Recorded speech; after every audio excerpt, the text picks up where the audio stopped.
So international students who attend college in the United States on visas will be barred, or will they, be barred from staying in the country if their school's classes head entirely online during the fall semester, the Trump administration announced on Monday. Joining us this morning to share their concerns, their views about that decision, Jamaican broadcast student at San Francisco State University, Aldane Waters, and political scientist, director of African American Studies at the New Jersey City University, Dr. Jermaine McAlpin. Good morning to you both. Welcome to Smile. Good morning, Simone. Aldane, I'm going to start with you. Tell me how your fellow students felt when you guys got this news. Of course, there was shock initially, right? And that was followed by an overwhelming wave of uncertainty. Right now, people are just scared. Mixed in there some disappointment, right? Because there's always been the inkling that, oh, maybe they don't really care about us that much. But now that this has happened a few weeks before the fall semester is supposed to start, many people are disappointed, fearful, but mostly just uncertain because we don't know. Aldane, how long have you been there?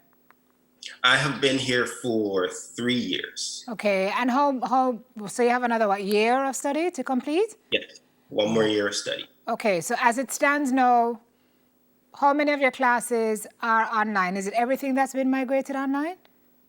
As it stands, yes, everything has been migrated online. SF State had said that they were considering some in-person classes at the discretion of professors, but I was like, well, it's COVID, so let me stay in and do all online because I don't want to be infected. Correct. So as it stands now, you don't really know what's going to happen moving forward.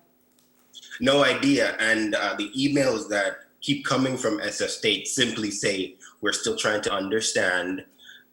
We will update you. That's all they keep saying, because this was a surprise to everyone, it seems. Yeah. Same day that Harvard announced that they were moving all classes online is the same day that this news came out from the administration. Dr. McAlpin, can I have your cursory thoughts on this announcement? Well, there's a mixture of surprise and maybe almost myopia on the part of the administration, because I think that the reality is that they have undervalued the importance of international students. When I check the figures, about 10% of all students at the college level are international students. So we have about 19 million students in the US at the college level. And so international students make up about 10% of that. Wow.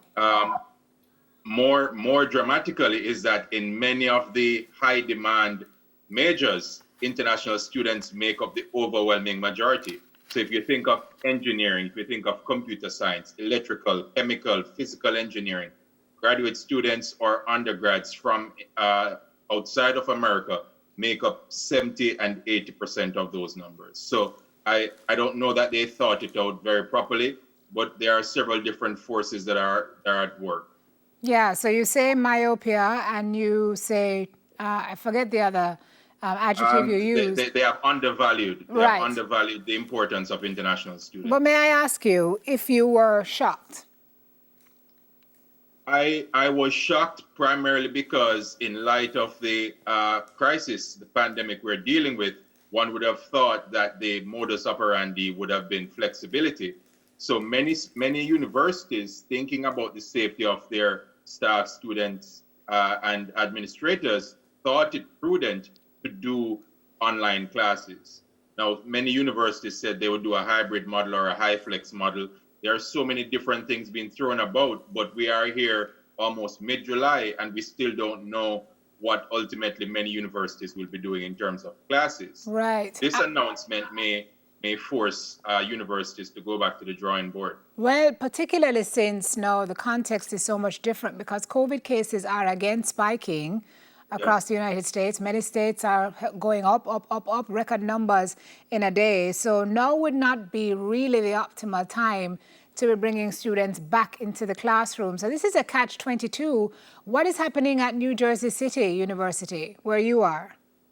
Well, the statement from the university president on Wednesday spoke to the reality of finding ways, creative ways to ensure that international students somehow are able to do classes. I saw Harvard and others introduce newly created courses that would require at least 2 sessions face-to-face as a way of ensuring that all of a student's instructions are not online.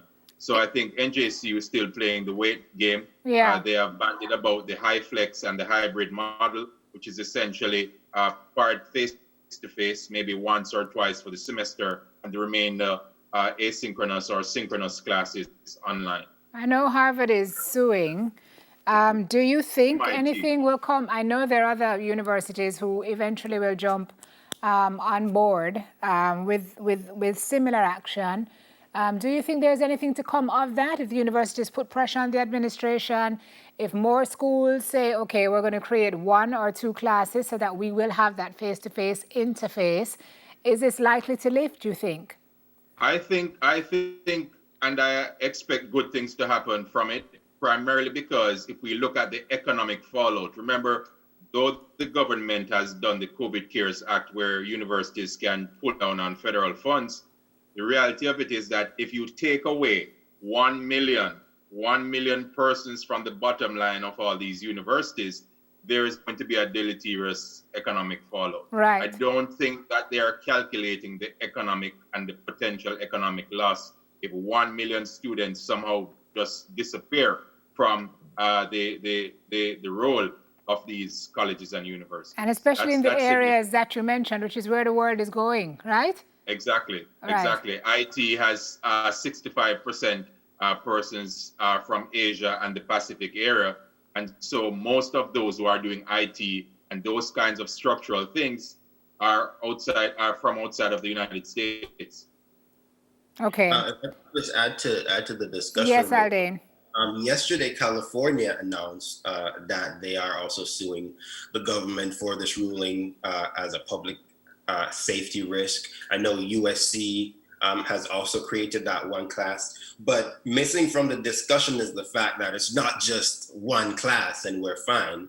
Right. Be full time, you have to have at least 12 units, and the guidelines are that 9 of those 12 must be in person. So it's not even, let's create 1 class and you just take this 1 class and you're fine. No, like the majority of your instruction on paper, it must be in person. Right. So there's also that. Right. Well, the context will have to change because COVID has turned everything on its head. So, I mean, just an announcement like this at such a precarious time, not giving the universities any notice, and it's just really topsy-turvy. Aldane, what are your next steps? I guess you just sit and wait to hear, right? Basically just waiting. I had heard them exploring the option of looking at whether credits could be transferred if you guys have to come back home and how that would work with your universities here. So I don't know, but I have a feeling it will be sorted. I don't know if you feel optimistic that it will be sorted, but I have a feeling it will be sorted out. And you guys will be fine. I'm a man of faith, and so we pray and we allow Jesus to do what he wants to do. I hear you, sir. I'm going to give you even the whole transfer thing, that's also another issue because application periods have closed. Yeah. So when they're saying transfer to a school that's in person, it's like that doesn't make a lot of sense because most application periods are closed. Yeah, as Doc said, this was not very well thought out. We will see how it plays out, however, and we thank you both for linking with us this morning, talking us through. Aldane Walters, Jamaican broadcast student at San Francisco State University. Thank you, Aldane, and thank you to Dr. Jermaine McAlpin as well, Chair, African and American. Dr. McAlpin, can you give me a correct title? Because I feel like you're confused. It's African and African American Studies. Okay. That's the name of the program. And you are the chair of the program. Thank you very much. Well, as of July 1st, I'm no longer the chair, but I was the chair for 3.5 years. Gotcha. Okay. Thank you very much, sir. New Jersey Thank you for City having us. University. We'll take a break on Smile Jamaica. There's more to come on the other side.